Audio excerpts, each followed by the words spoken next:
Klub Liga 1 Arema FC, berkomitmen untuk menerima semua sanksi yang dijatuhkan Komite Disiplin PSSI, atas tragedi yang terjadi di Stadion Kanjuruhan Malang, Sabtu, 1 Oktober 2022 lalu.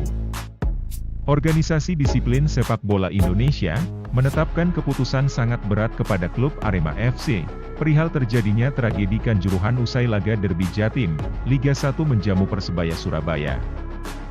Komdis PSSI menjatuhkan 3 sanksi kepada Arema FC secara klub melalui sidang.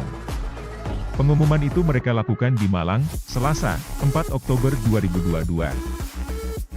Dalam surat pertama, Komdis PSSI melarang Arema menggelar semua 11 laga home tersisa di Malang pada Liga 1 musim ini. Surat itu juga memuat larangan bertanding dengan penonton, serta digelar dengan jarak 250 km dari Malang. Arema juga harus membayar denda sebesar 250 juta rupiah. Sementara 2 sanksi lain lebih mengarah kepada individu. 2 figur yang terhukum adalah Abdul Haris, Ketua Panpel Arema, dan Suko Sutrisno, Security Officer Arema. Kedua figur tersebut dianggap lalai dan bertanggung jawab atas terjadinya tragedi yang menewaskan 125 orang, berdasarkan laporan Polri, di Stadion Kanjuruhan. Sehingga, Komdis PSSI mengenakan sanksi bagi keduanya dengan larangan beraktivitas di sepak bola seumur hidup. Sebelumnya Ketua Umum PSSI, Muhammad Iryawan, telah memastikan perhelatan kompetisi Liga 1 2022-2023, akan dihentikan hingga waktu yang belum ditentukan.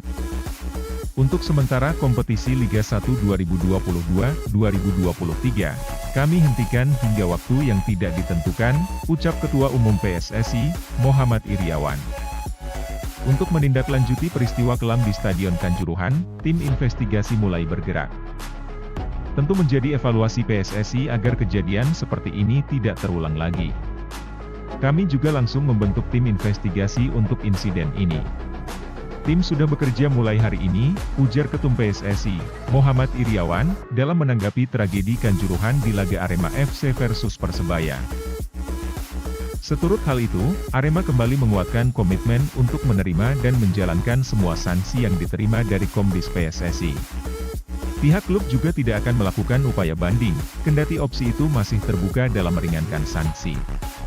Sekali lagi, kita harus siap dan menerima semua sanksi dan menjalankannya. Tragedi ini tidak main-main karena menelan korban ratusan jiwa, beber Ali Rifki.